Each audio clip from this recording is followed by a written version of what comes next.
할렐루야. 오늘 제목은 하나님 앞에서 잠잠히 인내심 있게 그를 기다리라 라는 제목입니다. 오늘 읽은 말씀 내용 그대로 라고 할 수 있습니다. 우리가 하나님을 믿고 나아갈 때 우리의 태도가 어떠해야 할 것인가를 말하고 있습니다. 언제나 우리는 하나님 앞에서 잠잠히 하나님의 그 은혜를 구하면서 인내심 있게 기다리는 이러한 태도를 견지하라는 말씀입니다. 우리는 너무 급하죠. 성격도 급하고 또 하나님이 우리 삶 속에서 일구어 가시는 그 과정을 지켜보지 못하고 안달하고 내가 어떻게 해보려고 하다가 일을 거르치는 경우가 많죠. 그래서 우리는 언제나 하나님이 내 삶 속에서 역사하고 계심을 믿고 믿음을 가지고 잠잠히 하나님의 인도와 이끄심을 기다리는 그런 태도가 우리 삶에 언제나 견지되어야 합니다. 오늘 첫 번째 말씀을 보면 여호와 앞에 잠잠하고 참아 기다리라 라는 말씀이 나옵니다. 7절이죠. 뭐 전제가 되어 있는 말씀이 아니고 제일 먼저 이 말씀이 나와 있습니다. 우리가 지난 시간에 말씀을 생각했듯이 악인들이 형통하는 것을 볼 때 우리 마음속에 불평이 생기고 투기가 생긴다고 그랬죠. 지금 그 말씀이 계속 연결되어 나옵니다. 오늘도 동일한 말씀이 나오는데 이 말씀이 나오기 전에 잠잠하고 참아 기다리라라는 말씀이 먼저 나옵니다. 자, 우리가 생각해 보면은 왜 하나님의 말씀의 구조를 이렇게 했을까? 자기 길이 형통하여 악한 꾀를 이루는 자를 인하여 불평하지 말고 여호와 앞에 잠잠하고 참아 기다리라 이렇게 해야 될 것 같은데 문장이 거꾸로 됐죠. 결론적인 말씀이 먼저 나오는 것 같고 그 다음에 대꾸 구절 같은 내용 이것이 먼저 나오고 그 다음에 자기 길이 형통하여 악한 꾀를 이루는 자를 인하여 불평하지 말라 이렇게 되어 있으니까 구조상으로 보면 이 거꾸로 된 거 아니냐. 악인들이 형통하는 것을 보고 불평하지 말고 잠잠히 참아 기다리라 이렇게 돼야 될 것 같은데 먼저 여호와 앞에 잠잠히 참아 기다리라 라는 말이 나오고 그 다음에 악인들의 형통에 대해서 불평하지 말라 이렇게 나오고 있습니다. 왜 이렇게 하나님이 우리 예상과는 다르게 문장의 구조를 이렇게 말씀하셨을까? 자, 이것은 어떤 목적의식에서가 아니라 하나님 앞에 잠잠하고 참아 기다리는 것은 우리 신앙의 일상적인 모습이어야 한다는 것을 말씀합니다. 어떤 문제가 생겨났을 때 거기에 대한 해결책으로서 주신 것이 아니고 언제나 너희는 하나님 앞에 잠잠하고 참아 기다리는 신앙의 태도를 가지라는 뜻이죠. 사후의 대비책이 아니고 사전의 대비책이라고 할 수 있죠. 너희에게 무슨 일이 있든지 없든지 언제나 너의 삶의 태도는 하나님 앞에 잠잠하고 참아 기다리는 태도를 가져야 한다는 말씀이죠. 영어 표현에 보면 이렇게 되어 있습니다. 하나님 앞에서 잠잠하면서 그를 인내심 있게 기다리라 라고 말씀합니다. 하나님 앞에 있으면서 잠잠히 있으면서 또 그분을 인내심을 가지고 기다리라. 이중적인 말씀. 하나님 앞에 있는데 또 그분을 인내심 있게 기다리라 라고 말합니다. 이것은 우리 신앙의 태도는 언제나 하나님을 구하는 삶이 되어야 된다. 하나님 앞에 있느냐 또 하나님을 구하라는 말씀이죠. 하나님 앞에 있는 것으로 만족하지 말고 끊임없이 하나님을 기대하라는 말씀이죠. 하나님 앞에 네가 있느냐 하나님을 계속해서 기대하라. 그분을 기다리라. 계시록에 있는 말씀대로 이제도 계시고 전에도 계시고 장차 오실 자라. 하나님은 이미 오셨고 또 우리와 함께 계시고 앞으로 또 오실 분이다. 하나님은 언제나 계속해서 영원히 우리에게 오시는 분이다. 그러죠. 우리 안에 계시고 또 오시는 분이죠. 끊임없이 성령을 우리에게 부어주심으로 하나님의 임재가 현재적인 것이 되도록 하는 거죠. 어제 하나님의 임재가 있었으니까 오늘 안 구해도 된다, 그 말이 아니라 끊임없이 그분을 기다리라는 말씀입니다.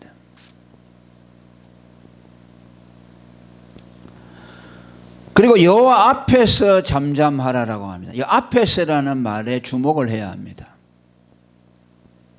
하나님 앞에서 잠잠하라.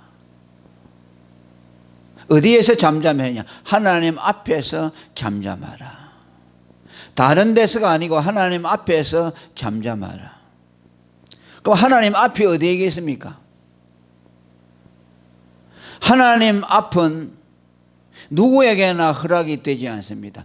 누구에게나 하나님 앞에 있는 것을 허락받지 않습니다. 예수 그리스도를 믿는 사람들에게만 하나님 앞에 설 수 있는 특권을 주신다는 말씀입니다. 사도행전 2장 25절에 다윗이 항상 내 앞에 계신 줄을 배웠다고 말씀합니다. 또 나로 요동치 않게 하기 위해서 그가 내 우편에 계시다고 사도행전 2장 25절에 말씀합니다.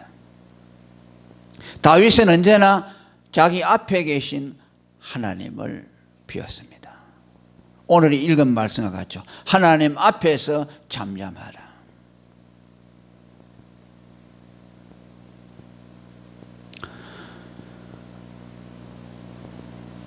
하나님 앞에 있을 수 있다는 것, 우리가 하나님 앞에 설 수 있다는 것, 이것이 우리가 받은 독특한 복입니다. 하나님은 당신 앞에 아무나 세우지를 않습니다. 당신 앞에 아무나 그 자리를 설 수 있는 자리를 허락하지 않습니다. 오직 예수 그리스도를 믿는 사람만 하나님 앞에 설 수 있는 특권을 줍니다. 세상 사람들은 하나님 앞에 설 수 없어요. 예수 안 믿는 사람은 하나님이 어디에 있는지도 모르고 또 하나님 앞에 설 수도 없어요. 오늘 다윗이, 시편 기자인 다윗이 고백하는 것은, 이것은 실제적인 것이죠. 그는 하나님을 앞에 모시고 살은 사람입니다. 언제나 하나님 앞에 한 자리를 꿰찬 사람입니다. 왜 예수 믿는 사람만 하나님 앞에 설 수 있습니까? 그리스도의 핏부림을 받은 사람만 하나님을 가까이 할 수 있는 특권을 주시기 때문입니다. 죄인들은 하나님 앞에 설 수 없습니다. 그러지 않습니까? 하나님이 우리의 죄를 살피시면 그 앞에 누가 서리오라고 말했죠. 하나님이 만일 죄를 살핀다면 아무도 설 수 없다는 말씀이에요. 그런데 우리가 하나님 앞에 설 수 있다는 말이죠. 그건 무슨 말입니까? 우리 죄가 해결됐다는 뜻이죠. 다윗이 하나님 앞에 설 수 있었던 것은 그의 죄가 해결되었다는 뜻이기도 합니다. 그 앞에 계시기도 하고 옆에 계시기도 하고.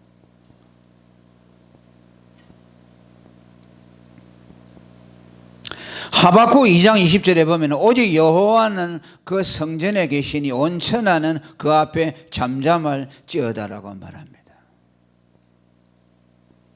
하나님이 성전에 계시는데 온 세상이 그 앞에 잠잠할지라. 그 좀 이상하지 않아요? 하나님이 성전에 계시는데 왜 세상이 잠잠해야 할까? 그분은 성전에 계시는 분인데.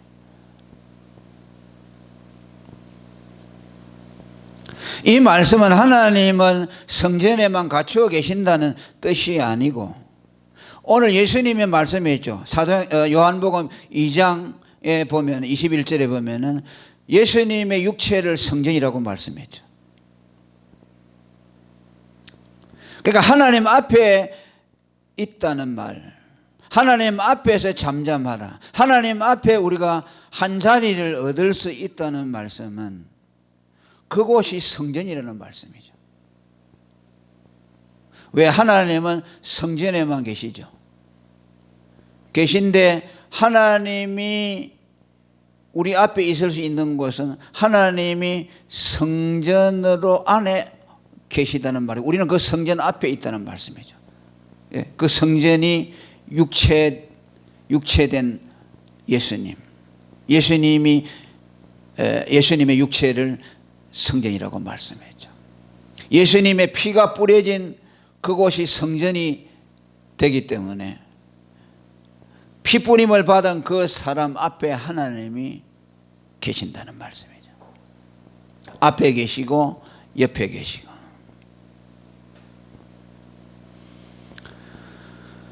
그러니까 구약적인 표현이에요. 이 말씀은 앞에 있다는 말씀은요, 구약적인 표현이죠. 왜? 구약 시대는 성령이 오시지 않았습니다. 그러니까 하나님이 우리 인간에게 오실 수가 없었어요. 하나님은 성령이 오신 이후에 우리 안으로 들어오셨죠. 그래서 우리의 육체를 하나님의 성전된 육체라고 말씀했죠. 그러니까 구약에서 하나님을 가장 가까이 접근할 수 있는 표현이 뭐입니까? 내 앞에 하나님을 모신다는 거죠. 내 옆에 계신다는 거죠.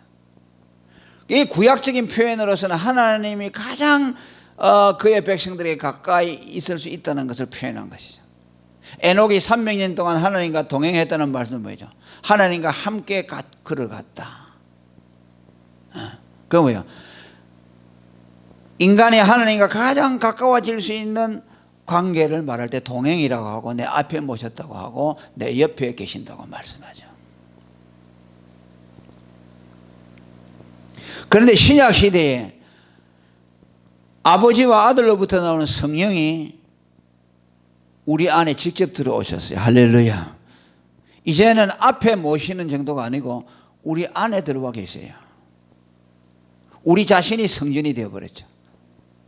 예수님의 피가 우리에게 뿌려지는 그 순간에 우리는 하나님의 성전이 되어버립니다. 그래서 하나님이 우리 안에 들어와 계십니다. 그러니까 다윗이 하나님과 가까이 했던 것과는 차원이 다르죠. 에녹이 300년 동안 하나님과 동행했다는 건 그건 게임이 안 되죠. 오늘 우리가 하나님이 우리와 함께 한다는 것은요, 구약 시대의 성도들은 경험할 수 없던 것입니다.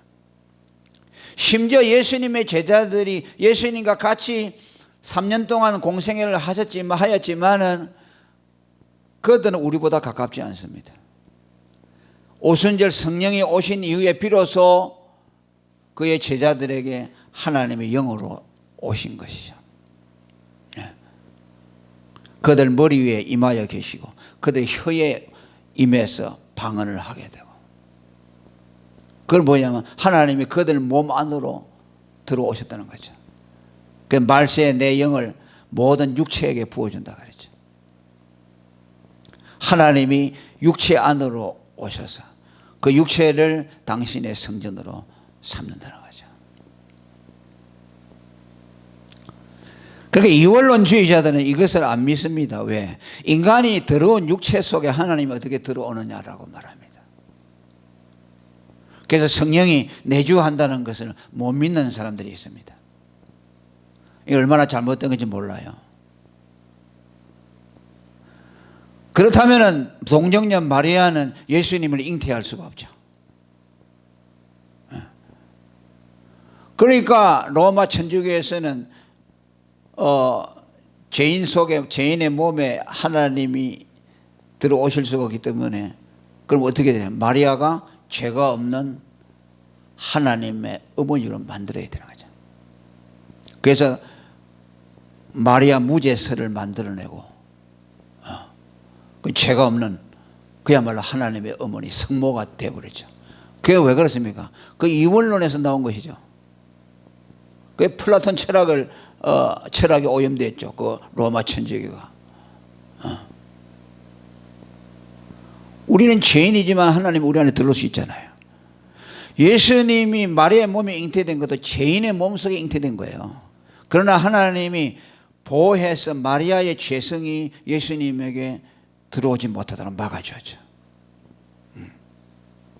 그 죄인의 몸속에 잉태되었음에도 불구하고 예수님은 마리아의 죄성이 전혀 오염되지 않았어요. 오늘 예수님이 우리 안에 들어와 계시지만 우리 죄성이 오염될 수가 없어요. 할렐루야. 그게 신비죠.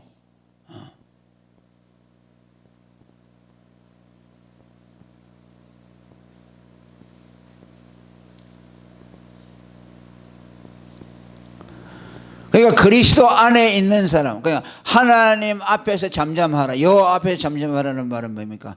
곧 예수의 피가 뿌려진 사람. 그래서 하나님이 그 사람에게 임재하는 사람, 그리스도 안에 있는 사람이라고 할 수 있죠. 그리스도 예수 안에 있는 사람은 하나님 앞에 있는 사람이야. 할렐루야. 지금 다윗이 말하는 것이 그거예요.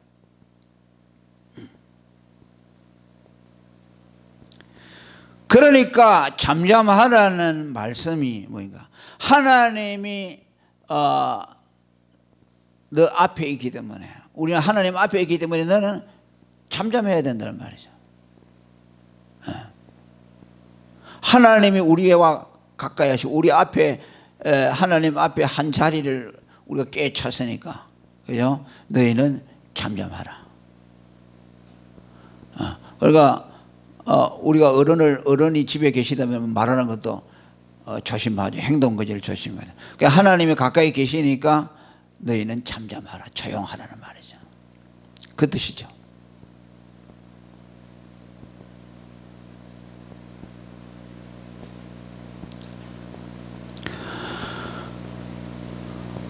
그리고 여호와 앞에서 잠잠하라는 이 말씀은 또 다른 의미를 가지고 있습니다. 그게 뭐냐면 하나님 앞에서 안식하며 쉼을 누리라는 뜻이 있습니다.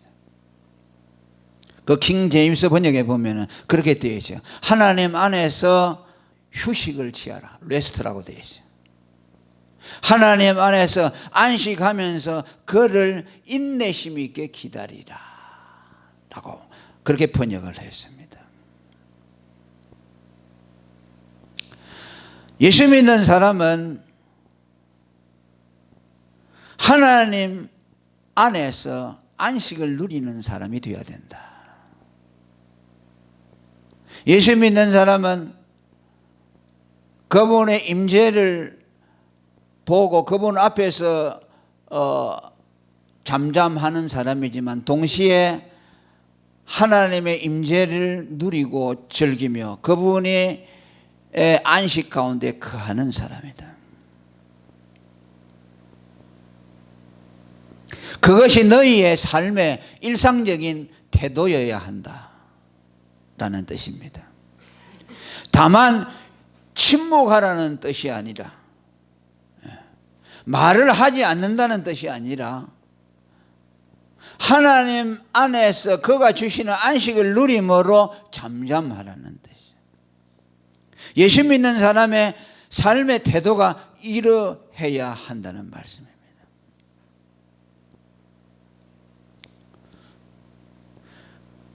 그 왜 그렇습니까? 이제 예수 믿는 사람은 그리스도로 말미암아 구원을 받았기 때문에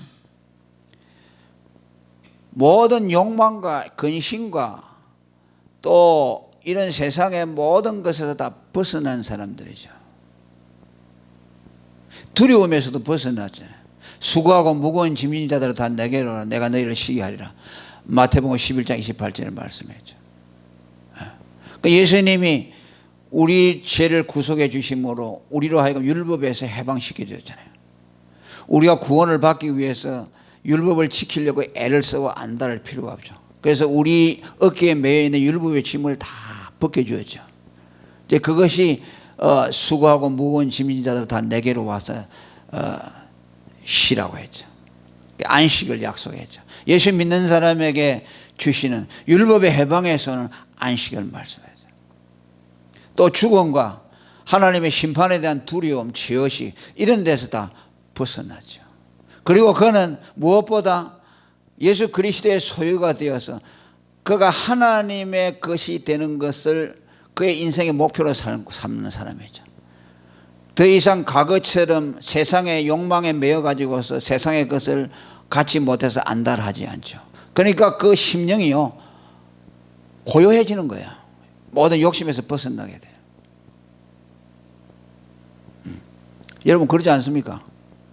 예수 믿고 그 욕망에서 다 우리가 벗어났죠. 그러니까 하나님 앞에서 안식을 누리게 돼요. 시편 131편의 2절에 보니까 우리의 심령을 뭐라고 합니까? 젖된 아기같이, 젖된 아이가 엄마 품에 안겨 있는 것처럼 고요하고 평안하다고 그랬어요. 이게 뭐냐? 예수 믿고 구원받은 사람의 영적인 상태를 말씀하죠. 젖된 아기라고 해서, 젖된 아기는 뭐입니까? 뭐 젖 먹으려고 뭐 배가 고파서 젖을 찾고 안달하지 않죠. 그냥 엄마 품으로 족하는 거죠. 그러니까 우리가 하나님으로부터 뭐 이제 더 이상 뭐 기대하기 위해서 안달하고 욕망에 매여가지고 하는 것이 아니라 그냥 하나님 품속에 있는 것으로 족하게 여긴다. 그것을 말씀하죠. 젖된 아기와 같이 평안하고 고요한 심령. 오늘 여호와 앞에서 안식하라. 이건 우리에게 오는 하나님의 은혜지요. 예수 믿고 구원받은 사람에게 오죠. 모든 매임에서 다 자유했잖아요. 그죠? 예수님이 그러죠. 내가 온 것은 뭐죠? 가난한 자에게 복음을 전파하고 소경의 눈을 뜨게 하고 갇힌 자를 옥에서 나오게 하고 눌린 자를 풀어주고 자유케 하기 위해서 모든 매임에서 벗어나다는 말이에요. 그러니까 뭐예요? 편안한 것밖에 없는 거죠. 안식할 것밖에 없잖아요.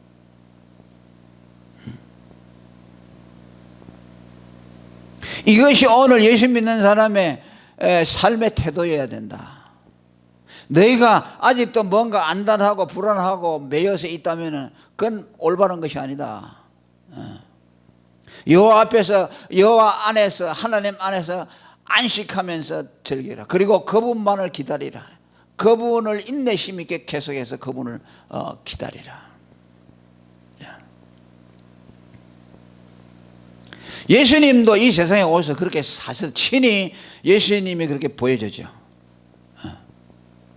예수님이 얼마나 이 세상이 힘들었겠어요. 죄 없으신 분이 이 세상에 와서 사는 자체가 고통이지만은 그러나 그분은 언제나 하나님 아버지 안에서 평안을 구하했습니다.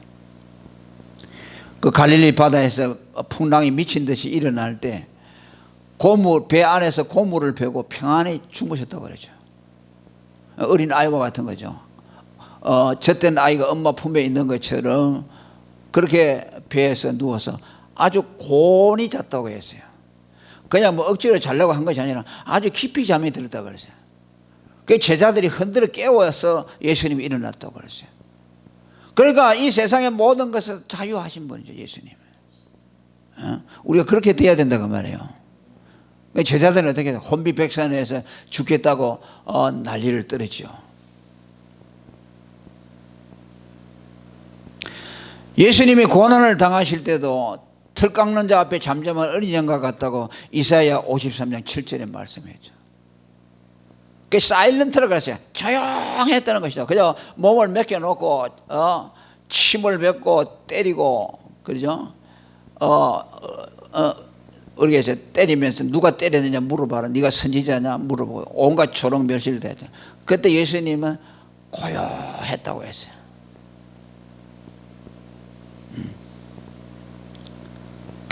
다른 번역은 뭐냐? 담보라고 됐어요. 그냥 벙어리처럼 됐다고 했어요. 한 말씀도 안 했어요. 얼마나 억울합니까? 인간적으로 보면 억울하고 분할 수 있는데 한 말씀도 하지 않고 벙어리처럼 있었다고 그랬어요. 그 NIV에 그렇게 됐어요. 벙어리 담보로.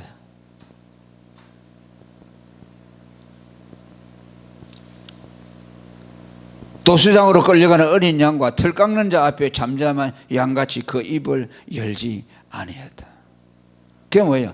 예수님은 친히 하나님 품속에 계시면서 그죠? 그분이 잠잠하면서 하나님의 그 안식 가운데서 그분이 사셨다. 오늘도 우리가 이 풍랑이 있는 세상 갈릴리 바다와 같지 않습니까? 그래서 우리가 예수를 믿고 하나님 안에서 우리 이런 태도를 가져야 됩니다. 이게 정상이죠. 그렇지 못하면 그 비정상이죠. 저도 성질이 급해가지고 뭐 가면 막 순간적으로 어찌할 바를 모르는 때가 많아요. 근데 오늘 이 말씀을 보면서 야 이렇게 안 되겠다 그랬어요. 이사야 보면 믿는 자는 조급하지 아니한다 그랬어요. 놀라지 않는다 그랬어요. 그러니까 성경에는 잠잠하라는 말이 많아요. 이스라엘 백성이 아주 위급한 상황에 있을 때 하나님이 하시는 말은 너희는 잠잠하라. 가만히 있어 여호와께서 오늘 너희를 위해서 행하시는 구원을 보라. 가만히 있으라 그랬어요. 홍해 앞바다에서도 아주 진퇴양난에 있을 때 가만히 있으라 그랬어요. 젖된 아기가 엄마 품에 있는 것처럼 더 이상 안달할 것이 없고 목맬 것이 없고 그런 상태가 되어야죠. 그것이 여호와 앞에 잠잠하라라는 말씀의 뜻입니다.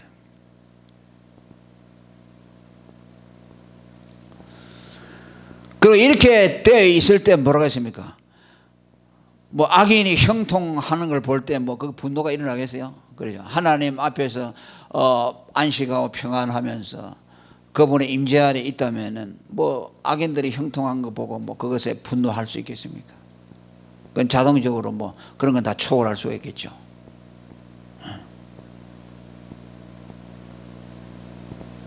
그러니까 우리가 평소에 늘 하나님 앞에서 이 잠잠하면서 그분을 기다리는 생활, 정말 엄마 품에 있는 아기처럼 하나님의 평안을 누리고 있다면은 그 생활이 계속된다면 우리에게 어떤 위급한 뭐 안 좋은 일이 생기더라도 우리는 흔들리지 않겠죠. 그것을 능히 이길 수가 있겠죠.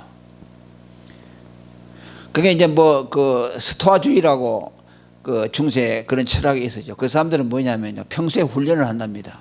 뭐 급한 일이 있어도 아무 동요 안 하고 슬픈 일을 만나도 아무 동요 안 하고, 그러니까 그걸 매일 이렇게 훈련하는 거야. 그러니까 좋은 일을 만나도 절대로 좋다고 표시 안 하는 거죠. 감정 표현 안 해요. 그게 뭐냐면 아주 소극적이죠. 그러니까 앞으로 어떤 불행이 올 때 거기 놀라지 않도록 해서 평소에 그렇게 훈련하는 것이죠.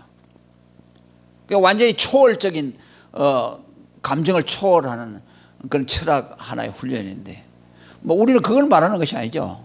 억지로 앞으로 뭐 큰 어려움이 오면 거기에 놀라지 않도록 위해서 그냥 평소에 아주 감정을 아주 극기하고 초월하고 그냥 짓누르고 감정 표현을 하지 않도록 하는 그런 것이 아니고 철학적인 훈련이 아니고, 우리는 그리스도를 믿고 구원을 받아서 하나님 품 안에 있기 때문에 우리의 삶이 그런 일상의 삶이 될 수 있다는 거죠.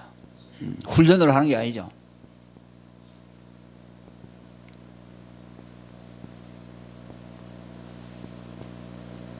그러면서 뭐라고 합니까?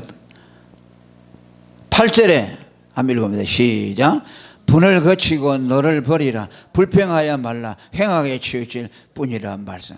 그러니까 여기 악인의 형통을 보고 불평하지 말아야 될 이유는 하나님 앞에서 있기 때문에 우리는 조심해야 되고, 또 우리가 하나님이 주시는 평안 가운데 있게 될 때에 그것을 이기게 된다는 그런 논리도 있지만은, 너희 자신을 위해서 불평하지 말라는 거죠. 행악자들이 형통한 걸 보고 너희가 분노하고 불평을 하면은 그것은 너희 영혼을 해롭게 한다는 뜻이에요. 행악의 치료, 거의 죄가 되어서 너희 영혼에 해악을 준다는 말씀이에요. 백해무익한 것이라고 말해요. 그런데 왜 그 어리석은 일을 하느냐? 너희가 악인들이 형통한다고 해서 불평을 하면은, 그럼 그 악인들이 형통이 없어지는 것도 아니고 그들은 계속해서 여전히 악인의 형통을 구가하게 될 것이다. 내가 그렇게 한다고 해서 그 사람들 삶에 조금도 영향을 줄 수가 없잖아요. 그러면 나 불편하면 누굽니까? 나만 손해보는 것이요. 내가 죄를 짓잖아요. 그 내 영혼에다가 해악을 끼친다고 말이에요. 그게 어리석은 일이라는 거죠. 그 잠언서에 뭐라니까? 사람이 성내는 것은 뭐라고 했을까? 그 미친 짓이라고 그랬어요. 그 아무 유익이 없는 일인데 그걸 하고 있다는 거죠. 분노하고 이렇게 하는 것은 결국은 자기를 해롭게 하는 것인데 왜 그런 일을 해야 되겠느냐고 말이에요. 그것을 지금 말씀합니다. 그게 성경에 뭐냐니까 불평할 원망을 거치고 도리어 감사하는 말을 하라고 했죠. 그게 뭐예요? 감사하는 말을 하게 되면 우리 영혼의 유익이 되죠. 우리의 영혼의 평안을 갖다 주고 내 영혼의 상실을 두지 않게 되죠. 그 예수 믿는 사람은요, 우리가 가만히 보면 말씀대로 순종을 하면요, 가장 자기 일을 이롭게 하는 삶인 것 같아요. 말씀대로 순종하면요, 자기 영혼을 사랑하는 길이 된다. 그 잠언서에 보면 몇 가지 이런 말씀이 있습니다.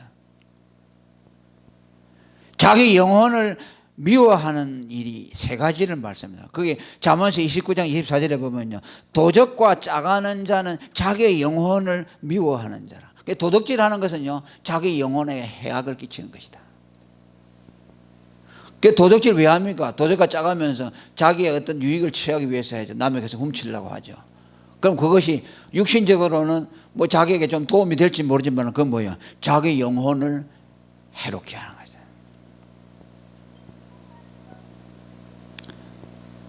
또 시편 97편 10절에 보면 여호와를 사랑하는 너희여 악을 미워하라. 저가 그 성도의 영혼을 보존해 주신다고 말씀합니다. 하나님을 사랑하고 악을 미워하면은 하나님이 그 사람의 영혼을 보존해 준다. 아멘. 그러니까 뭐예요? 자기 영혼을 사랑하게 되는 거죠, 결국.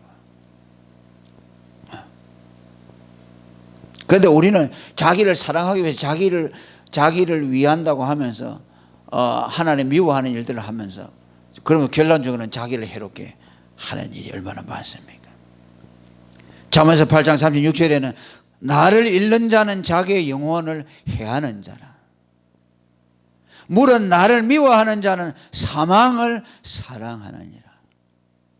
믿음을 잃어버리고 하나님을 잃어버리는 자는 자기의 영혼을 해치는 자고 자기의 생명을 버리는 자고 사망을 사랑하는 자다. 그러니까 하나님을 사랑하는 것은 결국 자기를 사랑하는 것이 된다. 물론 우리가 뭐 그렇게 하기 위해서 그런 내 중심적인 신앙을 위해서가 아니라 하나님을 사랑하게 되면 결국은 그것이 자기에게 유익이 된다. 그것을 말씀하고 있죠. 그러니까 너희는 행악자의 형통을 보고 불평하지 말아야 한다. 왜? 그것은 악으로 치달아서 너희의 영혼을 해롭게 하는 일인데 그런 어리석은 일을 너희가 해서는 안 된다는 것을 말씀하는 거죠. 우리가 뭐 원수지간에도 그렇죠. 성경에도 그러면 원수를 사랑하라 그러잖아요. 원수를 사랑하는 것이 결국은 자기를 사랑하는 것이죠. 원수를 미워하면 어떻게 됩니까? 그 원수를 아무리 미워한다고 해서 그 사람에게 해악이 갑니까? 그 사람 룰루랄라고 계속 다니는데 나는 계속 그 사람을 미워한다 그러면 그럼 내 영혼만 병이 드는 것이요. 그 사람에게는 전혀 내가 어떤 조금도 손해를 줄 수 없잖아요. 그 원수 때문에 계속 나를 갖다가 저주하는 것이요. 그러니까 하나님이 원수를 사랑하고 그를 위해서 복을 빌라고 하는 것은요, 그 사람을 위해서가 아니라 자기를 위해서 하는 것이요. 너희가 어느 집에 가서 평안을 빌라. 그런데 그 집에서 그 평안을 받기에 합당하지 않으면 그 평안이 너희가 그 집을 위해서 빌었던 평안이 내게로 돌아오리라. 원수를 위해서 너희를 핍박한 자에서 복을 빌라. 그 뭐야? 그들의 머리에 숯불을 쌓아놓는 것이 된다. 그것이 나중에는 결국 너에게로 복이 되어 들어올 것이고 그에게는 하나님의 심판이 임하게 될 것이다 하는 것을 말이죠. 그러니까 우리는 그냥 너무 단세포적으로 생각을 하죠. 당장 뭐 이렇게 하면 이렇게 탁 된다. 그런데 하나님은 어떻게 보면요, 쓰리 쿠션을 하는 것 같아요. 이렇게 탁 때리면 조리해서 보상해주고, 그죠? 그러지 않습니까? 내가 원수를 사랑하는 것은 당장 유익이 없어 보이죠. 그런데 하나님이 뺑 돌아가지고서 내게 갚아주신다. 그죠? 뭐 장사를 하면은 금방 뭐 물건을 팔면은 당장 뭐 10,000원, 20,000원이 남는다. 그러니까 손에 당장 들어오잖아요. 그러니까 이거는 뭐 실효성이 있어 보이죠. 그런데 하나님 앞에 하는 거는 이건 뭐 어떻게 돌아올지도 모르잖아요. 그런데 하나님은요, 쓰리 쿠션을 해서 갚아준다고 말이에요.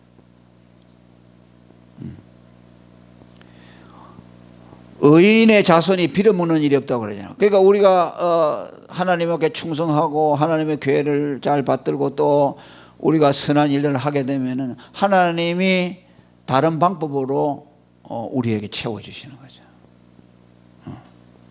동전 한 입 내 손에 들고 있으면 한 입뿐인데 그걸 가지고 다른 사람에게 주면은 그게 불어가지고 온다. 그 노래가 있잖아요, 복음성가에.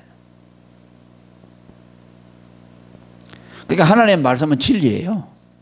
말씀대로만 우리가 순종하면은 되는데 우리는 너무나 그저 단시간에 뭔가 단번에 결판을 내려고 하죠. 하니까 오래 기다리지 못하잖아요.